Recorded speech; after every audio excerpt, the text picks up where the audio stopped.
عبادت کی ایک روح بتائی حضور نے، لب لباب کہیے اس کا، وہ کیا ہے؟ دعا۔ الدعاء مخ العبادہ، الدعاء هو العبادہ۔ حضور کی یہ دو احادیث بہت سادہ، بہت مختصر۔ دعا ہی عبادت کا جوہر ہے۔ مخ کہتے ہیں ہڈی کے اندر جو گودا ہوتا ہے وہ مخ ہے۔ گودا جو ہے عبادت کا وہ کیا ہے؟ دعا۔ توحید فی الدعا کیا ہے؟ صرف اللہ کو پکارا جائے، اور شرک فی الدعا، جس کو بھی پکاریں گے آپ مدد کے لیے اس کو آپ نے معبود بنایا ہے۔ کسے باشا یہ مسئلہ سمجھ لیجئے، لا تدعو مع اللہ احدا، اللہ کے ساتھ کسی کو مت مانگو۔ حضور نے فرمایا کہ جوتی کا تسمہ بھی مانگنا ہو تو اللہ سے مانگو۔ اللہ نے تو دروازہ کھولا ہوا ہے، جو چاہو مانگو، کسی اور سے مت مانگو۔ دیکھیے ایک علمی مسئلے اور ہوتے ہیں، یہ جو روحانیات کا معاملہ ہے، عالم ارواح میں کیا صورت ہے، ارواح صرف کہیں اللہ کے پاس کسی کولڈ سٹوریج میں ہے یا اس کا اس دنیا سے بھی کوئی تعلق ہے، یہ علمی مسائل ہیں۔ فرض کیجئے اس وقت کوئی ارواح یہاں موجود ہو، فرض کیجئے، میں اس کا انکار نہیں کروں گا، ہو سکتا ہے کہ ہو سکتا ہے کوئی روحانیت والا شخص بتا بھی دے کہ ہاں فلاں کی روح موجود ہے، ہوگی بھائی، اسے نظر آتی ہوگی، ٹھیک ہے۔ یہ بھی ہو سکتا ہے کہ کوئی شیطان جن ہو اور وہ دھوکہ دے رہا ہو کہ میں فلاں کی روح ہوں، ہو سکتا ہے کہ نہیں؟ لیکن یہ بھی ہو سکتا ہے، وہ بھی ہو سکتا ہے، مجھے اس سے بحث نہیں۔ مجھے جس سے بحث ہے وہ یہ ہے کہ مجھے پکارنے کی اجازت نہیں، ہوا کرے کسی کی روح موجود ہو، ہوا کرے، مجھے میرے رب کی اجازت نہیں ہے کہ میں اسے پکاروں۔ مدد مانگوں گا اللہ سے، دعا کروں گا اللہ سے، استغاثہ کروں گا اللہ سے، تکلیف کے لیے دہائی دوں گا اللہ کی۔ اب اللہ جس سے چاہے کروا دے، کسی روح کو بھیج دے، کسی فرشتے کو بھیج دے، مجھے کیا ہے؟ مجھے آم کھانے ہیں، پیڑ نہیں گننے۔ فلاں روح نے آگے کام کر دیا، کرے بھائی، میرا کام بننا چاہیے۔ اور فرشتہ آ گیا، اس نے کام بنا دیا، کرے، مجھے کیا غرض ہے اس سے، میرا کام بننا۔ میرا مسئلہ یہ ہے کہ مجھے پکارنا ہے صرف اللہ کو۔ اس کی بھی قدرت ہے کسی کو نہ بھیجے، نہ کسی روح کو بھیجے، نہ ملائکہ کو بھیجے، بغیر کسی کے جو چاہے کر دے۔ اللہ کا مرضی ہے، وہ چاہے کسی روح کو بھیج دے، کسی فرشتے کو بھیج دے، مجھے اس سے غرض ہی کوئی نہیں۔ مجھے تو اپنی تکلیف کا دور ہونا مطلوب ہے، اس کے لیے میں پکاروں گا۔ سمجھ رہے؟ دیکھیے میں سادہ ترین کر رہا ہوں مسئلہ۔ عبد القادر جیلانی کی روح یہاں ہے یا نہیں، حضور کی روح انور یہاں ہے یا نہیں، یہ تو علمی مسئلہ ہو گیا نا۔ یہ فرشتے یہاں ہے کہ نہیں، کوئی اختلاف ہے؟ میں پکار سکتا ہوں اسے کہ بھائی ذرا میرا کام کرتے نہیں؟ یہ کروں گا تو شرک۔ موجود ہے کرامن کاتبین ہے کہ نہیں؟ موجود ہونا نہ ہونا یہ مسئلہ علمی۔ جو اصل میں شرک سے متعلق مسئلہ ہے وہ یہ ہے کہ پکارنے کی اجازت نہیں۔ دیکھیے حضور کی ایک حدیث ہے، اور یہ ایک ہمارے لیے خوشخبری ہے۔ آج 8واں دن ہے، آپ اپنی نیند کی قربانی دے رہے ہیں، آ رہے ہیں، سن رہے ہیں۔ یہ حدیث بھی سن لیجئے، بشارت والی حدیث ہے۔ مجتمع قوم فی بیت من بیوت اللہ، نہیں جمع ہوتے کچھ لوگ اللہ کے گھروں میں سے کسی گھر میں۔ اس کا مصداق اول تو مسجد ہوگی، لیکن تقریباً تمام محدثین نے مانا ہے کہ صرف مسجد تک محدود نہیں ہے، سب گھر اللہ کے ہیں۔ یہ جگہ کس کی ہے؟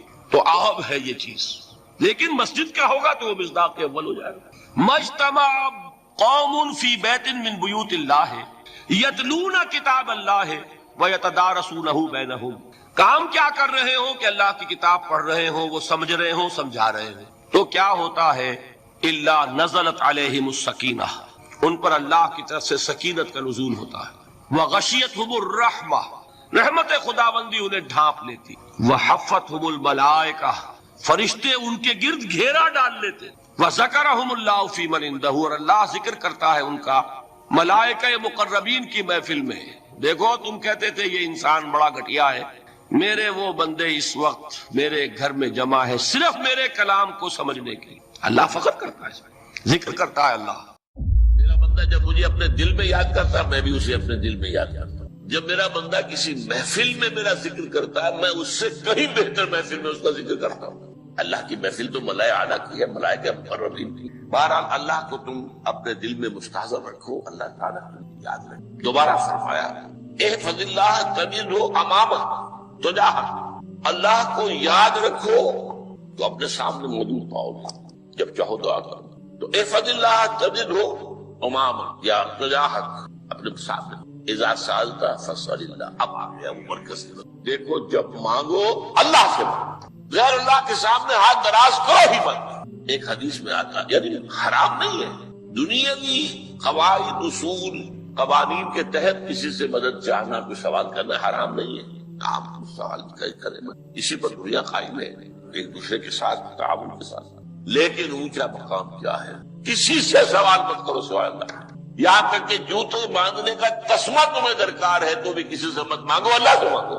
کیا پتہ اللہ کس کے دل میں ڈال دے اور وہ آ کے تمہیں تسمہ پیش کر. ہوتا ہے ایسا مسافر جو اللہ کے ساتھ لو لگا کر رکھنے والے ہیں، ان کے تو ایسے واقعات ہوتے ہیں کہ دل میں ایک بات آئی اور اس کے بعد وہی بات جو ہے وہ کوئی شخص آ گیا اور اس نے وہ بات پوری کر دی. کیونکہ لوگوں کے دل جو ہے وہ تو اللہ کی 2 انگلیوں کے مابین دل چاہتا پھر دیتے. کیا پتا اللہ کسی فرشتے کو انسانی شکل میں بھیج دے. آتا ہے فرشتہ، آتا ہے انسانی شکل میں آتا ہے، آپ کی تکلیف کو رفع کر دے، آپ کی ضرورت کو اسی سے مدد کسی اور سے. یہ ہے توحید کا لب لباب. یوں سمجھیے اسلام کی جڑ کیا ہے؟ ایمان. اسلام کا جو خارجی نظام عمل ہے، انفرادی اعمال ہو اجتماعی ہو، ان سب کی روح رواں کیا ہے؟ ایمان. ٹھیک ہے، ایک بات ہو گئی. ایمان کا خلاصہ لب لباب کیا؟ ایمان باللہ. جیسے ایمان بالآخرہ بھی ہے، ایمان بالملائکہ ہے، ایمان بالانبیاء ہے، ایمان بالرسل ہے، ایمان بالکتب ہے، ایمان بالقدر ہے. لیکن اصل اسی لیے ایمان مجمل میں آپ کو معلوم ہے کسی اور چیز کا ذکر نہیں. آمنت باللہ کما ہوا باسمائہ وصفاتہ وقبلت جمیع احکامہ اقرار باللسان وتصدیق بالقلب. یہ ایمان مجمل ہے. اجمالی طور پر ایمان اس کا نام ہے. ہاں مفصل تفصیلی طور پر آمنت باللہ وملائکتہ وکتبہ ورسلہ والیوم الآخر والقدر خیرہ وشرہ من اللہ تعالی. تو اسلام کی جڑ ایمان، اور اسلام کا سارا جو نظام عمل ہے، چاہے انفرادی اعمال ہو چاہے اجتماعی، ان سب کی روح رواں ایمان. اور ایمان کا خلاصہ ایمان باللہ. اور ایمان باللہ کا اصل حاصل وہ ہے جو اس کے 2 تقاضے. عبادت صرف اسی کی، استعانت صرف اسی. اس لیے میں نے سورہ فاتحہ کا تذکرہ شروع. یہ عبادت کا جوہر ہے، عبادت کا جو ہے یہ ایمان کا حاصل.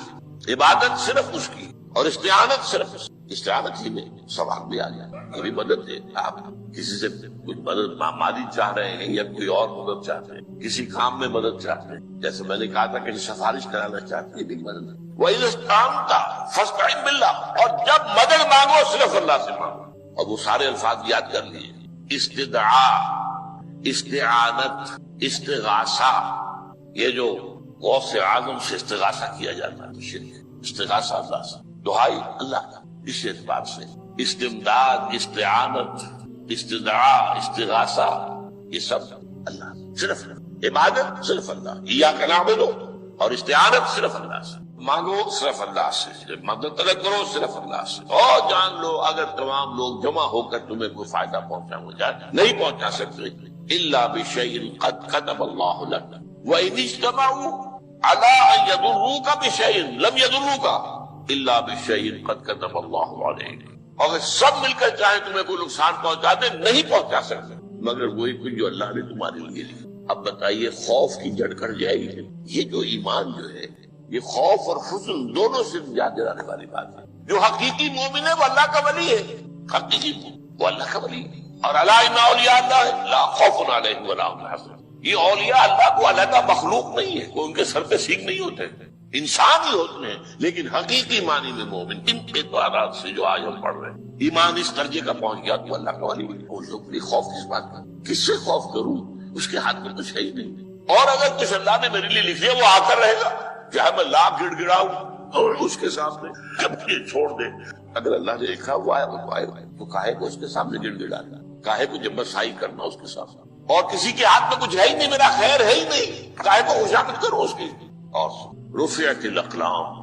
دیکھو نوجوان، قلم میں اٹھا دی گئی وجفت الصحف. اور جو رجسٹر ہیں، صحیفے، ان کی سیاہی خوش. یہ ہے وہ اللہ کا علم، اس میں ہر شے لکھ دی. اس کی قلم اٹھا دی. جیسے آپ کو معلوم ہے امتحان ہوتا تھا، 3 گھنٹے ختم ہو گئے، اسٹاپ رائٹنگ، بس اب قلم ہو جانا چاہیے. وہ قلم تو تقدیر کا کاتب جو ہے وہ قلم اس کا اب اٹھا لیا گیا. اور جو صحیفے جن پر لکھا گیا وہ خشک ہو گئے. یہ تو روایت ہے جو امام ترمذی نے جس کو روایت کیا. یہ متن ان کا ہے جو ہم نے پڑھا ابھی، اور ان کا قول یہ ہے کہ یہ حدیث حسن صحیح ہے. لیکن یہی روایت اور انہی راوی سے عبداللہ ابن عباس سے رضی اللہ تعالیٰ عنہ اور بھی محدثین نے کی ہے. اس میں سے ایک اور متن جو ہے وہ یہاں پر امام نووی نے دے دیا ہے. احفظ اللہ تجدہ امامک. یہ تو پہلا وہ ٹکڑا تھا، وقت تجاہک تھا، یہاں امامک ہے. امام مطلب ہے اپنے سامنے پاؤ گے۔ اللہ کی حفاظت کرو، اللہ کو دل میں، اللہ کی یاد کو محفوظ رکھو، گویا کہ اللہ کو مستحضر رکھو۔ ذکر اللہ کے معنی کیا ہے؟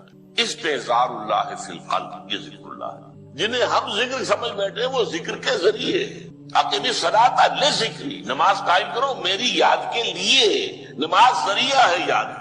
یہ علیحدہ بات ہے کہ آپ نے 17 رکعتیں بھی پڑھ لی ہو عشاء کی اور یاد آپ کو آئی ہی نہیں کوئی، آپ تو ایک میکینیکل انداز میں جو ہے وہ اٹھک بیٹھک کر رہے ہیں اور آپ کی زبان سے کچھ بھی نکل رہا ہے، تو اس کا آپ کے شعور سے، دل کی گہرائی سے رابطہ ہے ہی نہیں، وہ ذکر تو نہیں ہوا۔ ہاں نماز فرض کی وہ ادا ہو گئی، حقیقی فرض ادا ہو گئی۔ تو جنہیں ہم نے ذکر سمجھا وہ ذرائع ذکر، اللہ اللہ سبحان اللہ سبحان اللہ زبان سے، یہ تاکہ اس کے نتیجے میں وہ ذکر حاصل ہو جائے۔ استحضار اللہ فی القلب، ذکر کے معنی ہے استحضار اللہ فی القلب، تعرف الی اللہ فی الرخاء، اور دیکھو کشادگی کے وقت میں تم اللہ کو یاد رکھو، اللہ کی طرف رجوع کیے رہو، بھول نہ جاؤ۔ وہ نہ ہو جو کبھی کہا تھا بہادر شاہ ظفر کے اشعار میں سے، بہت زور کا شعر ہے، ظفر آدمی اس کو نہ جانیے چاہے کتنا ہی روح فاضل کا، جسے عیش میں یاد خدا نہ رہی، جسے تیش میں خوف خدا نہ۔ وہ ہے کشادگی کی حالت میں، جب کہ تمہارے لیے کشادگی ہے، اللہ کی طرف رجوع کیے رکھو۔ یعرف کا فی الشدہ، تو اللہ اپنی توجہ تم پر رکھے گا شدت کے میں کوئی تکلیف ہے، اس تکلیف کو تم پر آسان کر دے گا۔ تکلیف تو آنی ہے، وہ لکھی ہوئی ہے، وہ تو آئے گی، لیکن یہ کہ اللہ تعالیٰ اس کی شدت کو، ایک ہی چیز ہے جس کو ایک انسان بہت شدت کے ساتھ محسوس کر رہا ہے، دوسرا آدمی اتنا نہیں محسوس کر رہا ہے، احساس کا معاملہ ہوگا۔ وہ تو اصل میں اگر انسان کی نروز کٹی ہوئی ہے تو احساس ہو گئی سر سیدھی، تو اس اعتبار سے اللہ تعالیٰ تمہارے لیے اس شدت کی کمی کر۔ وَاعْلَمْ أَنَّمَا أَخْطَأَكَ لَمْ يَكُنْ لِيُصِيبَكَ، اور جان لو جو چیز تم سے چھوٹ گئی ہے، رہ گئی ہے، وہ ہرگز تمہیں ملنے والی نہیں تھی۔ اب آپ نے کسی ملازمت کے لیے درخواست دی ہے، درخواستیں مانگی گئی ہیں، اپنی سی محنت کر لی، نہیں ملی ملازمت، اب آپ بیٹھے ہوئے افسوس میں، رنج میں، غم میں، فلاں نے یہ کر دیا، فلاں نے یہ کر دیا، وہ فلاں جو ہے بڑی تکڑی سفارش لے آیا تھا، فلاں نے رشوت دے دی۔ چھوڑو میاں اس کو، وہ تمہارے لیے نہیں تھی۔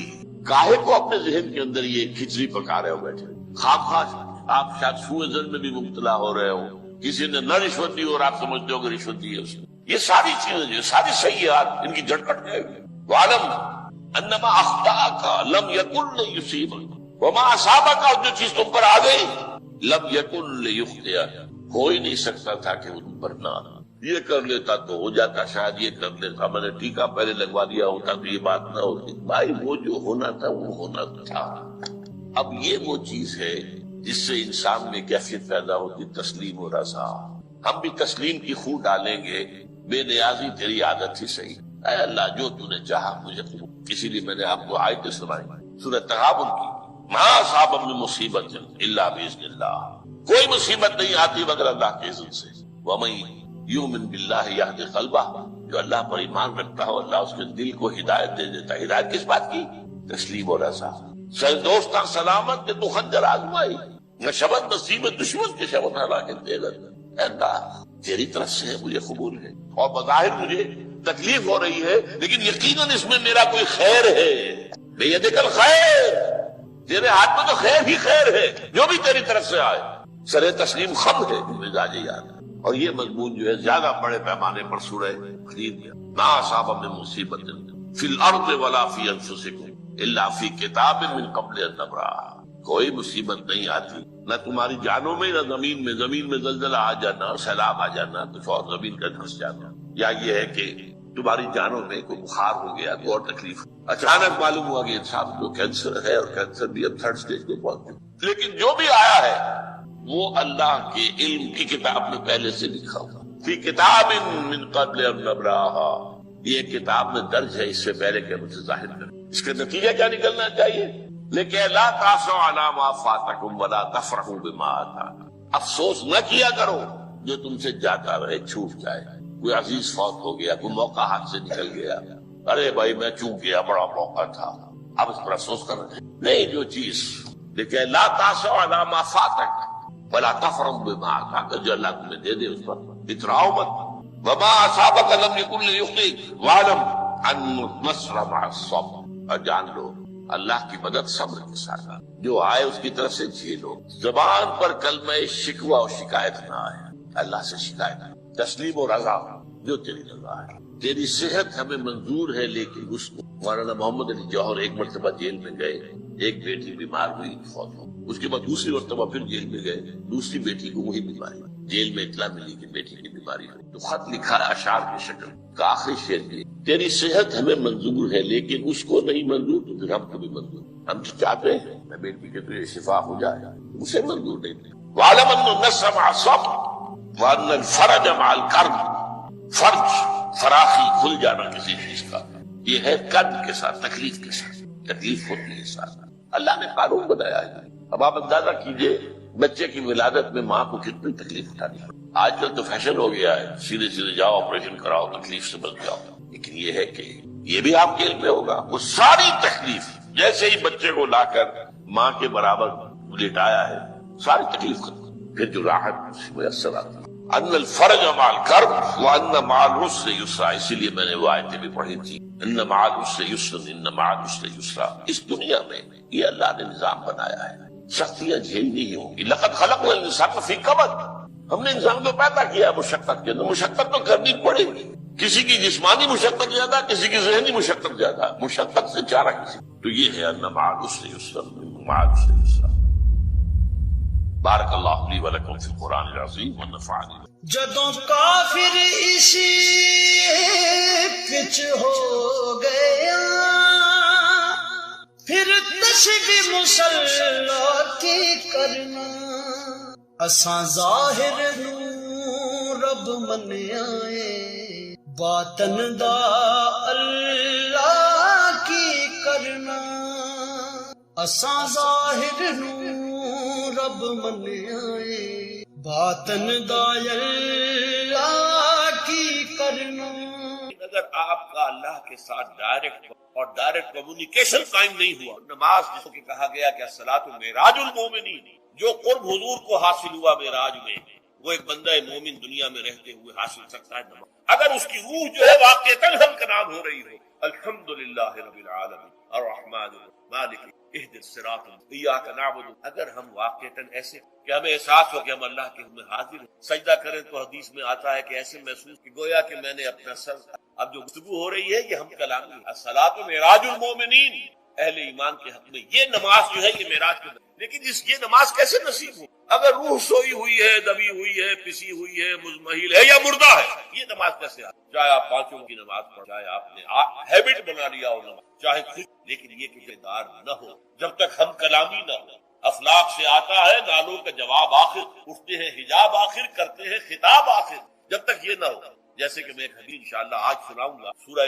فاتحہ کی، کہ اللہ تعالیٰ کے سامنے جب کھڑا ہو انسان، جب کہتا ہے انی وجہت وجہی للہ، دائیں بائیں سے بالکل اپنا تعلق کاٹ کر میں نے اپنا رخ کر لیا ہے اس اللہ کی جس نے آسمانوں، اب یہ توجہ وجہ، اگر یہ تو ہے چہرہ کو ہم نے کر دیا خانہ کعبہ کی طرف، اندر سے ہماری روح متوجہ نہیں ہوئی، وہ سوئی پڑی، مجھے پتہ ہی نہیں کہ کیا ہو رہا ہے، تو اس صورت میں وہ کیا ہے؟ ظاہری بات تو پوری ہو گئی، نماز کا ثواب ہو جائے گا، فرض کی ادائیگی کا، لیکن یہ ہے وہ بات کہ وَإِذَا سَأَلَكَ عِبَادِي، اے نبی جب میرے بندوہیں توانا ہو حیات تازہ سے وہ ہم کنار ہو اور پھر وہ میرے بارے میں میرا تقرب ہے، آپ سے پوچھے تو کہیے میں قریب ہوں، اجیب دعوت الداعی اذا دعان، یہ ہے وہ دعا، میں ہر پکارنے والے کی پکار، ہر دعا کرنے والے کی دعا کو سنتا ہوں، قبول کرتا ہوں، جواب دیتا ہوں جہاں کہیں بھی مجھے پکار، اذا دعان، اس میں در حقیقت وہ مفہوم آ گیا ہے there and then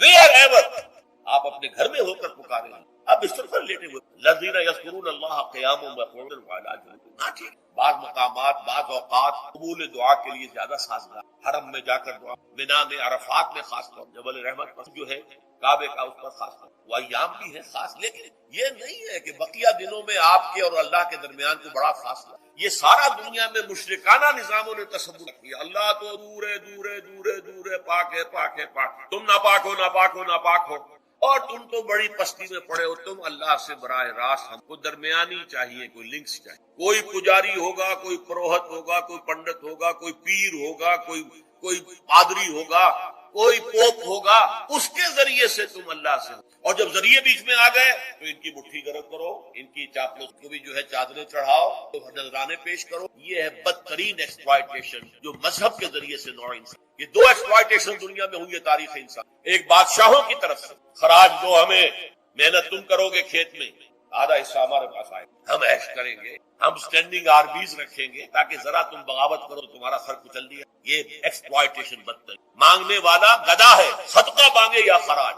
دوسری طرف ہم بادشاہ ہیں، ہم چندر بنسی سورج بنسی خاندان ہیں، ہم راج حکومت کرنا ہمارا حق ہے۔ اور یہ پنڈت پروہت جو ہے وہ بھی کہیں گے کہ ٹھیک ہے، نصف لی و نصف لک وہذا قوم جاہلون، یہ عوام جو ہے ان کا خون چوسو، ہمیں یہ نذرانے پیش کریں، بتوں کو آ کے چڑھاوے چڑھائیں اور تمہیں خراج دیں اور ٹیکس دیں۔ They are to be exploited. اسلام نے آ کر دون کوئی ملوکیت نہیں، زکوٰۃ ہے تو غربا کے لیے، بادشاہ کے لیے نہیں ہے، تو غربا کے لیے، لہذا کوئی ٹیکس نہیں۔ نمبر دو، اللہ سے کلام ہو، کسی دربان، کسی جو ہے پہرے دار کی مٹھی گرم کرنے کی ضرورت، جب چاہو ہم کلام ہو، دل کے آئینے میں ہے تصویر یار، جب ذرا گردن جھکائی دیکھیں، یہ تو تم ہماری طرف متوجہ نہیں، ہم تو ہر وقت کہتے ہیں، ہر شب کو آخری لمحات جو ہیں، آخری گھنٹے ہیں رات کے، سمائے دنیا تک ہم نزول فرما لیتے ہیں، اور پکارنے والا پکارتا ہے، حل من مستغفر فاغفر لہ۔ التکاثر، غافل کیے رکھا تمہیں محتاج کی طلب،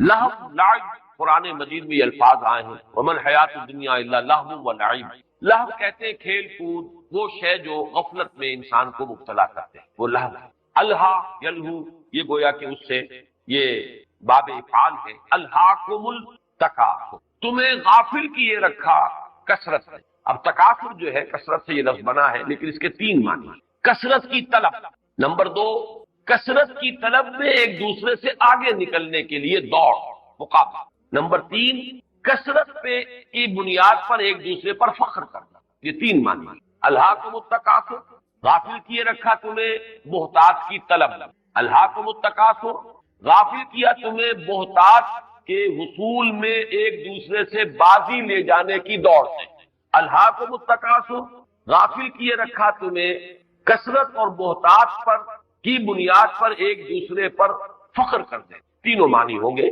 غافل کیے رکھا، یہی لفظ ہے جو ایک حدیث میں بھی آیا ہے، ما قل و کفا خیر مما کثر و ال، جو چیز کم ہو لیکن کفایت کر جائے، ضرورت پوری ہو جائے، کھانے کی جو ضرورت ہے مہیا ہو، جو بھی انسان کی ضروریات ہیں، کپڑے کے دو جوڑے اس کے پاس ہیں، ضرورت پوری ہو رہی ہے۔ ما قل و کفا، کم ہو لیکن کفایت کر جائے، یعنی ہاتھ نہ پھیلانا پڑے کسی کے سامنے۔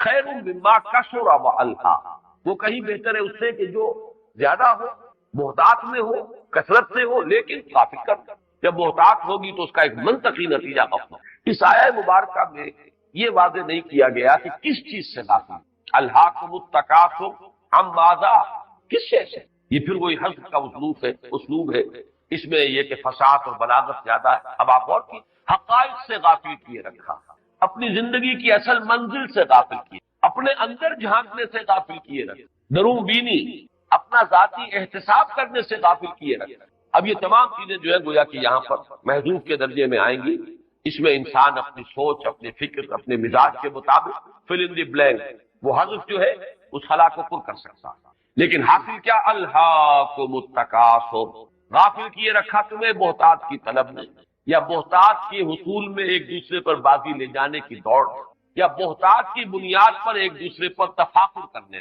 حتی زرتم المقابر، یہاں تک کہ تم جا پہنچے قبروں۔ اس میں بعض روایات آئی ہیں کہ یہ شان نزول کی جس طرح کی روایات ہوتی ہیں کہ دو گروہوں اور قبیلوں کے مابین کچھ مقابلہ ہو رہا تھا، آپس میں تفاخر اور تباہی کی باتیں ہو رہی، ہمارے پاس یہ ہے، ہمارے پاس یہ ہے، ہمارے پاس یہ ہے، ہمارے پاس یہ ہے۔ اس میں کہیں یہ بھی بات آ گئی، یہ پرانی قبائلی زندگی کے اندر کثرت جو ہوتی ہے کسی قبیلے کی، کثرت نفوس، یہ بھی قابل فخر ہے۔ تو اپنے زندوں کی کثرت کے ساتھ ساتھ انہوں نے کہا چلو اپنے اپنے قبرستان گن لو، ہماری کتنے قبریں ہیں اور تمہاری قبریں کتنی، لیکن یہ کہ یہ کوئی ایسی پختہ اور مستند روایت بھی نہیں ہے، اور کچھ اس مضمون کے ساتھ اس کی مطابقت۔ حتیٰ زرتم المقابر سے مراد یہ کہ یہ محتاج کی طلب انسان کا پیچھا نہیں چھوڑتی جب تک کہ وہ قبر میں اتر جائے۔ ایک حدیث میں بھی یہ مضمون آیا ہے کہ انسان کے پاس اگر ایک وادی ہو دولت کی بھری ہوئی، سونے کی بھری ہوئی، وہ دوسری کا طالب ہو جائے، دوسری ہو تیسری کا طالب۔ انسان کی حرص کو قبر کی مٹی کے سوا کوئی اور شے پر نہیں. اور اس کا مشاہدہ ہوتا ہے. کتنے ہی لوگ ہیں سرمایہ دار جن کے پاس اتنی کچھ دولت ہے کہ بالیقین یہ کہا جا سکتا ہے کہ ان کی آئندہ کئی نسلوں کے لیے کفایت کر دے. لیکن یہ کہ پھر بھی چاہے وہ عین قبروں میں اپنی ٹانگیں لٹکائے بیٹھے ہو، لیکن یہ کہ وہ محتاج کی جو طلب ہے وہ ختم نہیں. یہی وہ سورہ حدید کے اندر بھی جو مضمون آیا ہے، اعلموا انما الحیات الدنیا لعب ولہو وزینۃ وتفاخر بینکم وتکاثر فی الاموال والاولاد. یہ تکاثر فی الاموال والاولاد یہ ختم نہیں ہوتی. یہ تو بالکل موت کے دہانے تک بھی انسان پہنچا ہوا اور قبر کے کنارے بیٹھا ہوا ہو، بلکہ اپنی ٹانگیں لٹکائی ہوئی قبر میں، تب بھی یہ محتاج کی طلب ختم نہیں. الہاکم التکاثر، تمہیں غافل کیے رکھا یا غافل کیے رکھتی ہے محتاج کی طلب، یا محتاج پر فخر کرنے کا جذبہ، یا محتاج میں ایک دوسرے سے آگے نکلنے کا مقابلہ، یہاں تک کہ تم جا پہنچتے ہو قبروں تک. کلا سوف تعلمون، اب یہ ہے انذار کا، کوئی نہیں، وہ وقت دور نہیں ہے کہ تم پر حقیقت منکشف ہو جائے. تم جان لو، سوفا کہا ہے، حالانکہ سین کے ساتھ بھی یہ بات آ سکتی تھی، لیکن ایک تو وہ آہنگ والی بات ہے، اس لیے کہ موت کو انسان کے سر پر جیسے کہ تلوار لٹکی ہوئی ہو، موت منڈا رہی ہے ہمیشہ شخص کے سر پر، اس کی موت کچھ پتہ نہیں، اگلے ہی لمحے آ جائے. لہذا سین کے ساتھ، لیکن سوفا ابھی چونکہ زندگی کا کچھ نظر آ رہا ہے، صحت بھی ہے، بظاہر احوال موت بہت قریب، لیکن یہ کہ اس میں جو صوتی آہنگ ہے اس کے اعتبار سے اللہ سوف تعلمون ثم کلا سوف تعلمون، نہیں ہرگز نہیں، ایک وقت آئے گا کہ حقیقت منہ ہو جائے گا. اگرچہ وہ وقت وہی ہوگا جو میں نے پہلے مصرع آپ کو سنایا کہ جب آنکھ کھلی گل کی تو موسم کا خزاں تھا. اب کوئی فائدہ نہیں ہوگا. یوم یتذکر الانسان وانى له الذکری، اس روز ہوش آئے گی، لیکن اس روز کا ہوش آنا کس فائدہ، کیا حاصل. کلا سوف تعلمون ثم کلا سوف تعلمون، پھر تاکید حقیقت منکشف ہو جائے گی. ابھی تم حقیقت کو دیکھنا نہیں چاہتے، لیکن ایک وقت آئے گا کہ وہ حقیقت خود تمہارے اوپر عیاں ہو جائے گی، تمہاری آنکھیں کھل جائیں گی. جیسے سورہ قاف میں فرمایا کہ تمہاری بصرک الیوم حدید، اب تو تمہاری آنکھیں بڑی تیز، ہر شے ہر حقیقت جو ہے تمہاری آنکھوں پر منکشف ہو. کلا لو تعلمون علم الیقین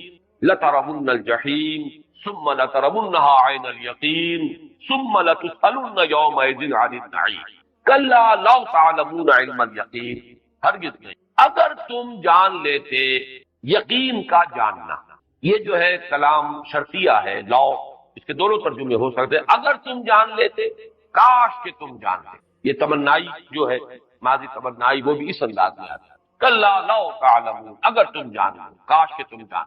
لیکن یہ کہ اس کا جواب کیا ہے، اگلی آیت جو ہے بظاہر تو احساس ہوتا ہے کہ شاید لترون الجحیم جو ہے یہ اس کا جواب، شرط کا جواب، لیکن ایسا نہیں ہے. اس پر اتفاق ہے تمام مفسرین کا کہ جواب شرط یہاں محذوف ہے، اور اکثر و بیشتر نے تو اس کے فوراً بعد جو ہے محذوف کو مانا ہے.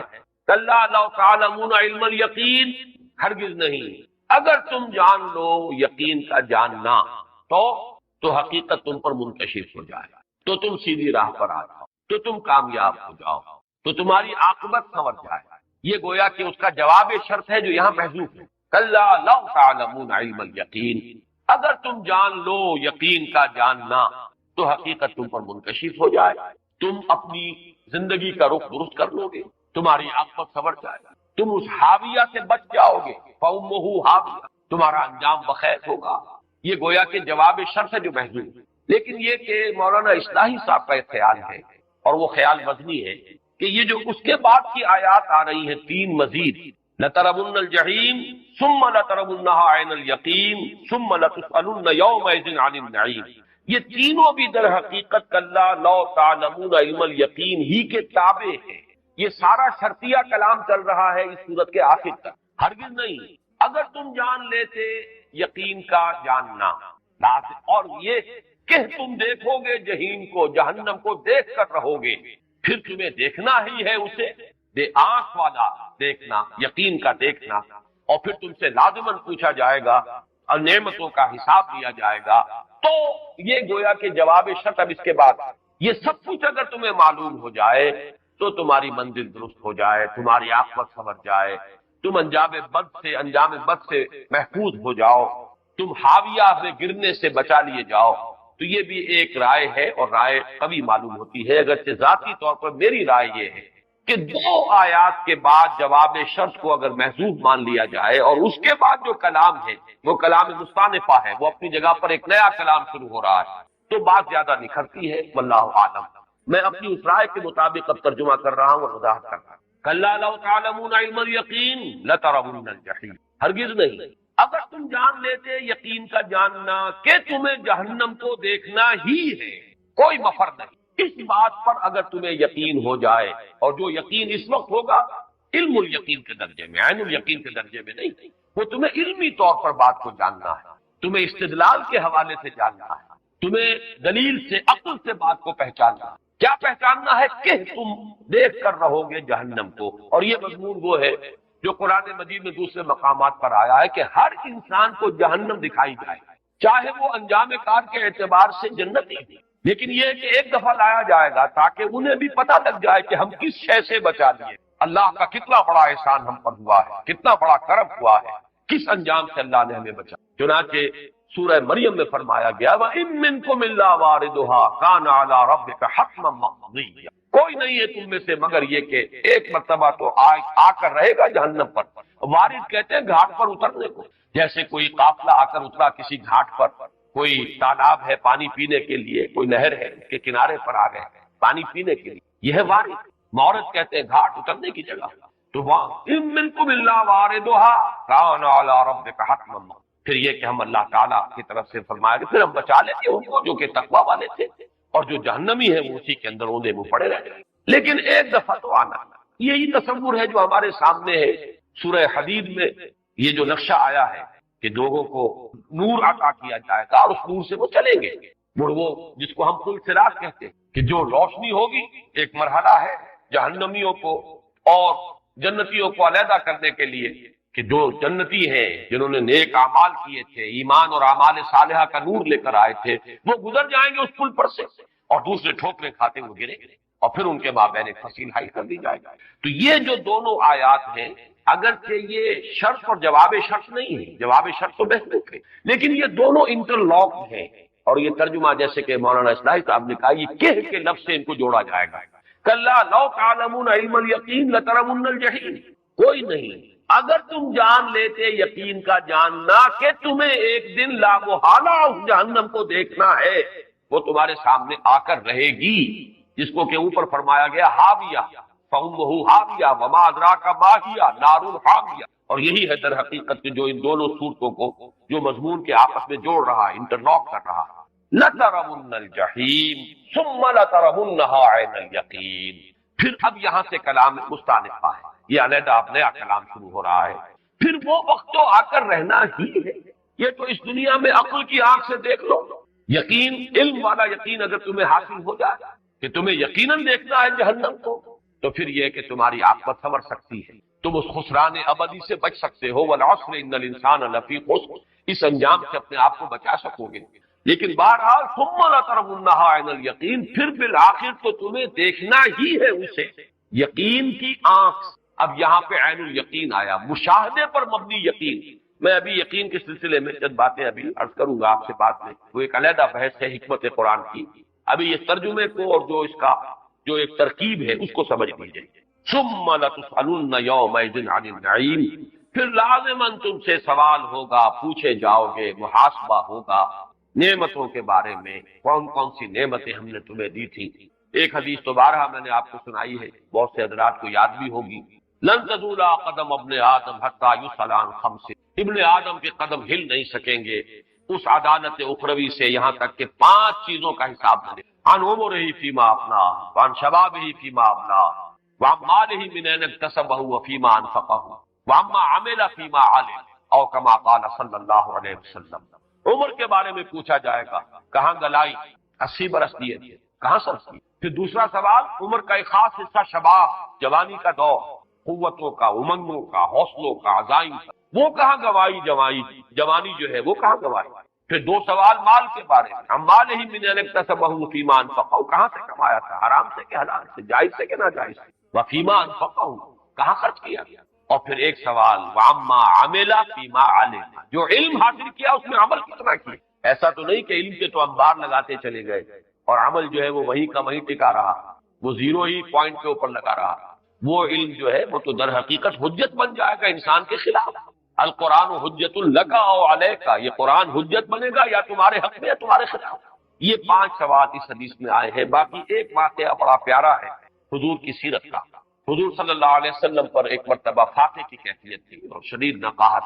حضرت ابو بکر آئے رضی اللہ تعالی عنہ، ان کی کیفیت بھی یہی تھی. حضور کو اندازہ بھی ہو گیا کہ یہ بھی فاقے. حضرت عمر آئے رضی اللہ تعالی عنہ، ان کی کیفیت. حضور شاید اپنے لیے تو نبی یہ کرتے، لیکن یہ کہ اپنے ان دونوں صاحبوں کو لے کر آپ گئے.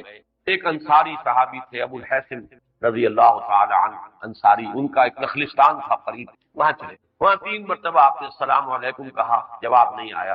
تو لوٹنے لگے تھے کہ ان کی اہلیہ جو ہے ابو الحسن کی وہ دوڑتی ہوئی نکلی. انہوں نے عرض کیا حضور ہم نے پہلے بھی آپ کی آواز سن لی تھی، پہلا سلام جب آپ نے کیا وہ بھی میں نے سن لیا تھا، لیکن میں نے چاہا کہ آپ 3 مرتبہ سلام کریں ہم پر. آپ کی طرف سے سلامتی اور رحمت جو ہے وہ 3 مرتبہ. اور پھر انہوں نے عرض کیا کہ میرے شوہر جو ابو الحسن وہ ذرا چلے گئے پانی لانے کے. پھر وہ دوڑی، انہوں نے کچھ کھجور جو ہے وہ سامان کیا حضور کی ضیافت کا. پھر جب وہ آ گئے ابو الحسن تو انہوں نے پھر کوئی جانور بھی ذبح کیا، گوشت بھی تیار کیا، ضیافت کا اہتمام. جب یہ کھا چکے تو حضرت حضور صلی اللہ علیہ وسلم نے فرمایا عمر یہ ہے وہ نعمتیں جن کا حساب دینا. باقی یہ کہ اور دوسری احادیث کے اندر بھی نعمت تو ہر شے ہے، بشرطے کہ اس کے ساتھ حقیقت کے اعتبار سے تو نعمت ہوگی جبکہ اس کے ساتھ ہدایت بھی موجود. لیکن اللہ کی طرف سے تو بہرحال وہ ڈیبٹ کا کھاتا ہے جس کو اکاؤنٹ فار کرنا پڑے. صحت دی ہے حساب دینا پڑے، قوت دی ہے جسمانی حساب دینا ہو، مال دیا ہے حساب دینا ہو، اولاد دی ہے حساب دینا ہو. تو ظاہر بات ہے کہ ہر شے جو دنیا میں انسان کو ملی، یہاں تک کہ جو بھی سانس آ گیا صحیح طور پر، یہاں تک کہ جو دن بھی گزر گئے عافیت کے ساتھ، ان میں سے ہر ایک کا حساب ہوگا. ثم لتسألن یومئذ عن النعیم، پھر لازماً تم سے سوال ہوگا. اب یہاں پہ دیکھیے وہی انداز ہے جو اس خطبے میں ہے، واللہ لتموتن کما تنامون ثم لتبعثن کما تستيقظون ثم لتحسبن بما تعملون ثم لتجزون بالاحسان احسانا وبالسوء سوءا وان هذا جنۃ ابدا او نار ابدا. خدا کی قسم تم سب پر موت وارد ہو کر رہے گی جیسے روزانہ رات کو سو جاتے ہیں، پھر تم سب کو اٹھا لیا جائے گا. ثم لتبعثن کما تستيقظون، جیسے روزانہ صبح بیدار ہیں. ثم لتحسبن بما تعملون، پھر عمل کیے جو بھی کیے اس کا حساب کیا جائے. ثم لتجزون بالاحسان احسانا وبالسوء سوءا، پھر بدلہ مل کر رہے گا، کوئی چھٹکارا نہیں، بھلائی کا بھلا برائی کا برا. اس بدلے کے اندر ان کا ایک دوسرے کو اکاؤنٹ فار کر دینا جو ہے، نیکیاں ہیں جو اگر بدائی جو برائیاں ہیں لیکن اگر نیکیوں نے انہیں دفع کر دیا ہے ان کا کفارہ تو سامنے تو آئے گی، لیکن یہ کہ وہ ظاہر بات ہے کہ وہ تول میں پھر نہیں آئیں گی، وہ چیزیں حساب کتاب میں نہیں آئیں گی، اس لیے کہ کفارہ ہو حساب کتاب میں نہیں، لیکن دکھا کر جائے گا. ثم لتسألن یومئذ عن النعیم، پھر لازماً تم سے سوال کیا جائے گا اس دن ان نعمتوں کے بارے میں جو اللہ نے اس دنیا میں عطا فرمائی. اب آئیے یہ یقین کے موضوع پر کچھ بات. یقین کسے کہیں، اس کا بھی میں نے استقصا کیا ہے قرآن مجید میں یہ لفظ کس انداز میں آیا ہے. اس لیے کہ جیسے ہمارے ہاں خاص طور پہ صوفیہ کے ہاں یہ مضامین زیر بحث آتے ہیں، جیسے نفس انسانی کی 3 کیفیات، نفس امارہ، نفس لوامہ، نفس مطمئنہ. اگرچہ عام طور پر لفظ نفس صرف جب آتا ہے تو وہ پورے وجود کے لیے آتا ہے. انسانی جان، اخرجوا انفسکم، فرشتہ کہے گا جان نکالتے ہوئے نکالو اپنی جان. تو یہاں نفس سے مراد جو ہے پورا انسان کی معنوی وجود جو ہے وہ نفس. لیکن 3 کیفیات ہیں. ایک نفس امارہ ہے، یہ در حقیقت متعلق ہے ہماری ایڈیا لیبیڈو سے، ہمارے اینیمل انسٹنکٹ سے جو بدی ہی کی طرف انسان کو بلاتے ہیں، حکم دیتے ہیں برائی. ایک نفس لوامہ ہے، وہ ہمارا ضمیر ہے، کانشنس، یہ ہمارے روحانی وجود سے متعلق ہے، یہ خیر کی طرف بلاتا ہے اور بدی پر ملامت. اور ایک نفس مطمئنہ ہے، یہ مجموعی حیثیت سے انسان کی کیفیت، جبکہ انسان خیر پر، نیکی پر، ہدایت پر پوری طرح مستقیم ہو جائے، جم جائے، استقامت حاصل ہو جائے، مطمئن، دل ٹھک گیا. اسی طرح یقین کی 3 کیفیت. 2 اصطلاحیں تو یہاں آئی ہیں، علم الیقین، عین. ایک یقین ہے علم کے درجے، یقین علمی، یا جس کو کہا جا سکتا ہے وہ علم جو استدلالی ہے، دلائل ہے، علم نظری، اس کی بنیاد پر ایک یقین کی کیفیت حاصل کی جائے. ایک یقین ہے عین الیقین، ایک شے کو دیکھ لی بچشمے سب، ایک شے کا معائنہ اور مشاہدہ کر لیا، اب یقین جو ہے یقیناً اس کی نسبت گہرا ہو جائے. اس سورہ مبارکہ میں نہیں ہے لیکن قرآن مجید میں 2 جگہ پر آیا ہے. سورہ واقعہ میں ان ھذا لہو حق الیقین، اور اسی طرح سورہ حاقہ میں یہ بھی حق الیقین، انہ لحق الیقین۔ اب اس پر صوفیاء نے گفتگو کی ہے، ان تینوں میں کیا مراتب ہیں، کیا مدارج ہیں، نسبتیں کیا ہیں، وہ میں چند باتیں آپ سے عرض کروں گا، لیکن یہ باتیں پہلے نوٹ کر لیجئے کہ لغت میں یقین کا مفہوم کیا ہے۔ امام راغب اصفہانی نے الیقین من صفت العلم فوق المعرفہ، یقین کے بارے میں فرمایا یہ علم کی ایک صفت ہے، کیفیت ہے جو معرفت سے بلند کر ہے۔ معرفت اگرچہ ہمارا عام تاثر تو یہ کہ لفظ معرفت جو ہے بہت اونچا لفظ ہے، معرفت حاصل ہو، لیکن یہ کہ معرفت سے بلند تر درجہ ہے یقین۔ الیقین من صفت العلم فوق المعرفت والدرایت، درایت سے، عقل سے، استدلال سے، صغرا کبرا جوڑ کر جو بھی کوئی شے انسان جس کی پہچان حاصل کرتا ہے، جو علم حاصل کرتا ہے، اس سے بلند تر ایک مقام ہے اور وہ ہے یقین۔ وَهُوَ سکون الفہم فہم مع ثبات الحکم۔ اس میں دو کیفیات جب پیدا ہو جائیں کہ انسان کی علمی پیاس جو ہے وہ پوری طرح اس کو سیری حاصل ہو جائے، مطمئن ہو جائے کہ ہاں بات یوں ہی ہے، دل ٹھک۔ ایک ہے کہ ایسا ہو سکتا ہے، شاید ایسا ہو، ممکن ہے کہ ایسا ہو، گمان غالب ہے کہ ایسا ہو، ایسا ہونا چاہیے، لیکن یہ کہ ابھی اس میں وہ سکون الفہم، انسان کا دل کا ٹھک جانا، عقل کا مطمئن ہو جانا، نفس مطمئنہ، یہاں پہ گویا کہ عقل مطمئن پوری طرح مطمئن ہو گیا کہ ہاں ایسا ہے، بات یہی ہے، حقیقت یہی ہے، حقیقت یوں ہو سکتی ہے نہیں، حقیقت یہی ہے، اور اس کے ساتھ ثبات الحکم، رائے انسان کی قائم ہو جائے کہ ایسا ہے، یہ ہے اصل میں۔ اسی حوالے سے یہ بات بھی نوٹ کر لیجئے کہ ایمان جو ہے اس سے بھی بلند تر لفظ ہے یہ یقین، ایقان، یقین، اس لیے کہ ایمان کا ایک پہلو یہ بھی ہے کہ سرسری سا مان لینا، آمن لہو، ٹھیک ہے، تردید نہیں کی، اور ایمان جو بہی کے ساتھ بھی آتا ہے، آمن بہی، اس کا بھی ایک پہلو ہوتا ہے قانونی ایمان، ظاہری ایمان، اور قرآن مجید میں آپ کو معلوم ہے کہ منافقوں کو بھی خطاب کیا گیا یا ایھا الذین آمنوا، کسی جگہ بھی یا ایھا الذین نافقوا نہیں آیا، یا ایھا الذین آمنوا، اس میں مسلمان، منافق، مومن سب کا سب شامل ہے، لیکن یقین کا لفظ جو دو مرتبہ قرآن مجید میں آخرت کے بارے میں خاص طور پر وَبِالْآخِرَةِ هُمْ يُوقِنُونَ وَهُمْ بِالْآخِرَةِ هُمْ يُوقِنُونَ، سورہ بقرہ میں وَبِالْآخِرَةِ هُمْ يُوقِنُونَ، اور سورہ لقمان میں وَهُمْ بِالْآخِرَةِ هُمْ يُوقِنُونَ، زور تاکید کے لیے ہم کو بھی دوبارہ دو مرتبہ سورہ لقمان میں لائے، اس لیے کہ واقعہ یہ ہے کہ آخرت کا صرف مان لینا مفید نہیں ہے جب تک کہ اس کا یقین پیدا نہ، اور یہی بات کہی گئی ہے اِن نَظُنُّ إِلَّا ظَنًّا وَمَا نَحْنُ بِمُسْتَيْقِنِينَ، وہ گمان سا تو ہوتا ہے کہ ہاں آخرت ہوگی، بات واقعی وزنی ہے، مدلل ہے، آخر نیک اور بد برابر تو نہیں ہو جانے چاہیے، بات وزنی ہے، آپ اگر نیکی ہے تو اس کا بدلہ ملنا چاہیے، خیر بھلا، اور اگر بدی ہے تو اس کی سزا ملنی چاہیے، لیکن دل نہیں ٹھکتا، ان نظن الا ظنا وما نحن بمستيقنين، اصل شے جو مطلوب ہے وہ یقین ہے آخرت، وبالآخرۃ هم یوقنون وهم بالآخرۃ هم یوقنون۔ یقیناً کا لفظ قرآن مجید میں ایک جگہ آیا ہے سورہ نساء، وما قتلوه یقینا، ہرگز قتل نہیں کیا حضرت مسیح علیہ السلام کو یہود نے، یہ ان کا مغالطہ ہے، یہ خامخواہ کا ان کا خیال ہے، یہ ایک مشتبہ صورت تھی جو ان کے لیے بنا دی گئی۔ دو مرتبہ یہ لفظ آیا ہے موت کے معنی میں قرآن مجید، سورہ ہجر میں حتی اتانا الیقین، یہ سورہ مدثر میں، اور وَاعْبُدْ رَبَّكَ حَتَّىٰ يَأْتِيَكَ الْيَقِينُ سورہ ہجر، یعنی یقین وہ یقینی شے، شدنی امر جس کے ہونے میں کوئی شک ہی نہیں۔ اس سے بھی اصل میں اس یقین کا جو لغوی مفہوم ہے اس پر روشنی پڑتی ہے۔ موت وہ شے ہے جس کا کوئی انکار نہیں، موت وہ حقیقت ہے کہ جس کا انکار ممکن، اللہ کا انکار کیا جا سکتا ہے لیکن موت کا انکار نہیں۔ سب سے زیادہ یقینی شے جو ہے وہ موت، تو یقین، الیقین کہا گیا موت کو، وَاعْبُدْ رَبَّكَ حَتَّىٰ يَأْتِيَكَ الْيَقِينُ، آخری وقت تک آپ اپنے رب کی بندگی کرتے ہیں، آخری سانس بھی آپ کا بندگی رب کی کیفیت میں نکلنا ہے، اور یہ کہ حتیٰ اتانا الیقین سورہ مدثر میں یہاں تک کہ موت آ گئی۔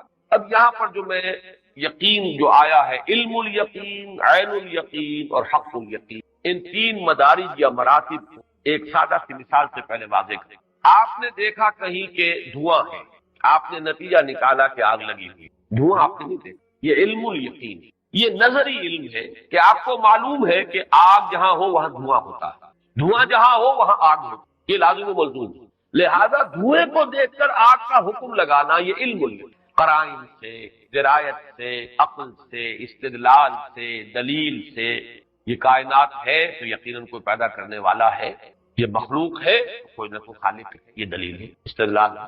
لیکن یہ کہ اس سے جو یقین حاصل ہوگا وہ علم الیقین ہے، نظری علم، استدلالی علم، اس کی بنیاد پر علم یقین۔ البتہ یہ کہ اس میں مدارج ہو کے گہرائی ہو سکتی ہے، وہ میں بات کرتا ہوں، لیکن ایک شکل یہ کہ آپ نے خود جا کر دیکھ لی آگ لگی ہوئی، یہ معائنہ اور مشاہدہ ہے۔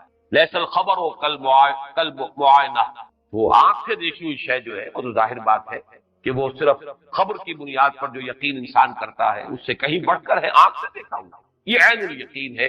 آپ نے دیکھ لیا کہ آگ لگی ہوئی، بچشمش سے دیکھ لی، اس میں کسی استدلال کا پہلو نہیں ہے، یہ تو براہ راست مشاہدہ ہے، معائنہ ہے۔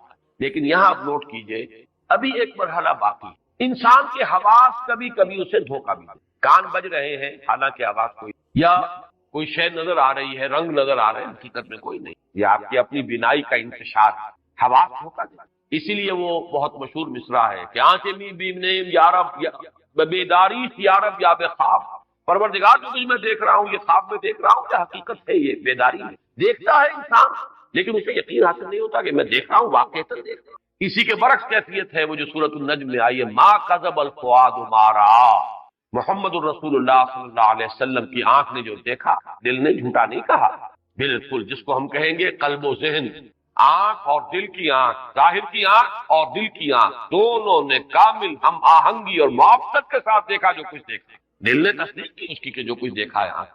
لیکن ایسا بھی ہوتا کہ آنکھ جو کچھ دیکھ رہی ہے دل جھٹلا رہا ہو، نہیں، یہ بات ایسی صحیح نہیں معلوم ہوتی، کوئی دھوکہ ہے، یہ آگ نہیں ہے، آگ کی کوئی صورت ہے، یہ برف نہیں ہے، معلوم ہوتا ہے کوئی سلی ہے، یہ تو برف کی سل نہیں ہے بلکہ کوئی کانچ کا ٹکڑا ہے، یہ انداز ہو سکتا ہے۔ لیکن اگر آپ نے انگلی بھی اس آگ میں ڈال دی اور اس کی تپش اور جلن کو خود محسوس کر لیا، اب یہ حق الیقین کا آخر، یہ حق الیقین جو ہے یہ ہے اصل میں وہ درجہ کہ جو مطلوب ہے۔ اس میں اگرچہ اب بحثیں ہیں صوفیہ متکلمین کے مابین، صوفیہ نے بڑے طنز کیے ہیں متکلمین پر، پائے استدلالیاں 24 بود، پائے 24 سخت بے تمکین بود، یہ استدلال اور عقل اور منطق کے حوالے سے کچھ چیزوں کا ماننا یہ بہت ہی بے تمکین ہے، بے ثبات ہے، اس کی کوئی حقیقت نہیں ہے۔ اصل شے تو وہ ہے کہ جو آدمی کا اپنا مشاہدہ ہو، اپنا تجربہ ہو۔ لیکن ظاہر بات ہے کہ دوسری طرف اس بات کی بھی نفی ہے اور بڑی پرزور نفی، یہ عین الیقین تو دنیا میں حاصل نہیں، عین الیقین تو آخرت ہی میں حاصل ہے۔ یہاں تو بہرحال ہمیں ایمان لانا ہے، یؤمنون بالغیب، غیب کا پردہ ہے۔ اس دنیا میں رہتے ہوئے تو علم الیقین سے آگے کا کسی کوئی درجہ بہرحال ہمارے لیے، عین الیقین کا کوئی درجہ جو ہے وہ تو بہرحال ہمارے لیے حاصل نہیں ہو سکتا۔ یہ تو جو بھی ہوا محمد الرسول اللہ صلی اللہ علیہ وسلم کے ساتھ ایک خصوصی معاملہ اللہ نے کیا، تجربہ کرایا اور آپ کو دکھایا گیا، لیکن یہ تو بہرحال معجزات میں سے ہے کہ اللہ تعالیٰ کی طرف سے ایک خصوصی مشاہدہ ہے جو کرایا گیا ہے، اور اس کے بارے میں بھی آپ کو معلوم ہے کہ اللہ تعالیٰ کا بھی کی رؤیت ہوئی یا نہیں ہوئی اس میں اختلاف ہے۔ پھر یہ کہ اگرچہ بہت سے لوگ تو اس کو آج کل خاص طور پر جو جدید ریشنلسٹ ہے وہ اس معراج کو جسم کے ساتھ مانتے ہی نہیں، بلکہ یہ کہ اسے ایک طرح کی رؤیت ہی قرار دیتے، رویا ہی قرار دیتے، ایک طرح کا خواب۔ لیکن یہ کہ اہل سنت کا اجماع ہے کہ یہ معراج بجسد ہی شریف ہوا ہے، اپنے جسم مبارک کے ساتھ معراج ہوا ہے محمد اللہ، اور وہاں جو کچھ آپ نے دیکھا ہے وہ بچشمش سر دیکھتے، اس سر کی آنکھ سے دیکھتے، کیا دیکھا ہے یہ ہم نہیں جانتے۔ وہ تو جیسا کہ سورۃ النجم میں آیا ہے کہ اذ یغشی السدرۃ ما یغشی ما زاغ البصر وما طغى لقد رأى من آیات ربہ الکبریٰ، جبکہ اس بیری کو ڈھانپے ہوئے تھا، جو ڈھانپے ہوئے تھا تمہارے فہم سے وہ بالا تر ہے، تم نہیں سمجھ سکتے، تمہیں بتانا بھی بیکار ہے، اس کا کوئی تخیل بھی تمہارے لیے تصور بھی ممکن ہے۔ اذ یغشی السدرۃ ما یغشی ما زاغ البصر وما طغى، لیکن جو کچھ بھی اس وقت اس بیری کے اوپر جو انوار کا ترشح ہو رہا تھا، تجلیات الہی کا جو انعکاس تھا، اس کو محمد رسول اللہ نے دیکھا ہے آنکھیں جمع کر، نہ نگاہ کج ہوئی نہ حد سے آگے بڑھی۔ لقد رأى من آیات رب الکبریٰ، دیکھا آپ نے اپنے رب کی بڑی عظیم آیات۔ بہرحال وہ جو کچھ دیکھا ہے بچشم سر دیکھا ہے، لیکن وہ معاملہ جو ہے وہ تو خالص استثناء ہے ہمارے لیے، عام انسانوں کے لیے یہ جو ہے دیکھنا، اور حضور کو تو دنیا میں بھی دکھایا گیا۔ آپ نے ایک مرتبہ جبکہ نماز استسقاء آپ پڑھا رہے تھے تو آپ کا ہاتھ اچانک اٹھ گیا آگے، ایک مرتبہ آپ ذرا پیچھے کو ہٹے تو اس میں لوگوں نے پوچھا کہ کیا معاملہ ہوا، کیا یہ نماز ہی کا حصہ ہے؟ آپ نے فرمایا نہیں، صورت یہ ہے کہ میرے سامنے جنت لے آئی گئی اور بے اختیار میرا ہاتھ اٹھ گیا کہ میں اس کا کوئی پھل جو ہے وہ توڑ دوں، اس درجے مشاہدہ قرب، اور میرے سامنے دوزخ لے آئی گئی دوسرے مرحلے میں، اور اس کا جو گرمی اور حرارت کا جو بھمکا تھا اس کی وجہ سے میں پیچھے ہٹا۔ تو اس دنیا کے اندر بھی مشاہدات اللہ تعالیٰ نے کرائے ہیں، لیکن یہ کہ جان لیجئے کہ یہ جو عین الیقین کا درجہ ہے یہ یقیناً آخرت کے لیے، یہ انسانوں کے لیے جو فرمایا کہ ثم لترونها عین الیقین، پھر لازماً تم دیکھ کر رہو گے اسے یقین کا دیکھنا، وہ عین الیقین ہوگا۔